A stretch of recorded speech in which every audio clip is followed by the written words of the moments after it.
the best country for motorcyclists? That question could generate a vigorous debate. But if you've not ridden in France, and should you have the chance, you should. While we US riders can boast of our expansive spaces, and the broad varieties of geography herein, and cheap gas, we're well behind the curve in terms of status on the international transportation scale. When bikes were all but eclipsed by cars in the States, about 100 years ago, motorcyclists were assigned the second-class label. Been there ever since. Riders in most of the rest of the world, notably those places with large populations sharing the least space, never had to navigate under car rules.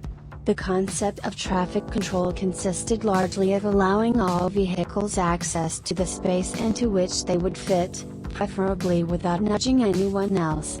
Traffic flow was maintained mostly with roundabout intersections, clearly marked with signs, and 3 or 4 out points, which has worked quite well ever since. Except for the average American motorist, who can often be seen trapped in a European roundabout, eyes wide in fear, wondering how to get out.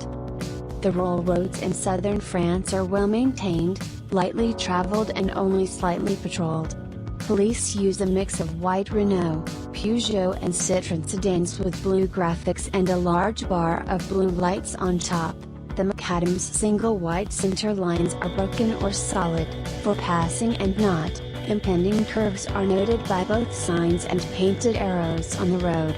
Speed limits are clearly marked in kilometers per hour by round white signs with black numbers in a red circle: 110, 68 miles per hour, 90, 56 miles per hour, and 50, 31 miles per hour. The French are known as intimate people. In a queue or on the road, they like to cozy up. What we would call tailgating they consider just driving. And the proximity equation doesn't vary with speed. Europeans don't tend to linger in the fast lane. We noted one lad on an SV650 come humming by on a motorway, 130 kph/81 miles per hour, holding the left lane at 90+. He was tucked in, his mirrors out of view, unaware that the grille of an Audi A6 was sitting about 18 inches from his rear tire.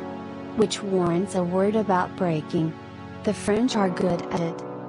In the big cities, Paris especially, stoplight drag racing is virtually mandatory. The mix of scooters, bicycles, taxis, trucks, motorcycles and buses compete between every intersection, pin it on the green and grab the brakes on the yellow, since pedestrians will get an early start crossing the street. Riders accustomed to gassing it on the yellow to make the light are asking for trouble. Parked delivery vans taking up half a narrow street make the challenges even more engaging. But the point is that most French motorists, regardless of the vehicle, are so used to the cut and thrust of daily traffic that they're more like practice dancers in a troupe than participants in a demolition derby. It's the countryside, however, that makes France a motorcycling heaven. Largely free of traffic, the broad valleys are filled with vineyards and almond farms, fields of lavender, punctuated by hyacinth, iris and poppies, oak trees and chaparral trail into the picturesque distance. The landscape that's drawn the world's major artists for centuries remains largely unspoiled and pretty as a painting. But of course there is a caveat.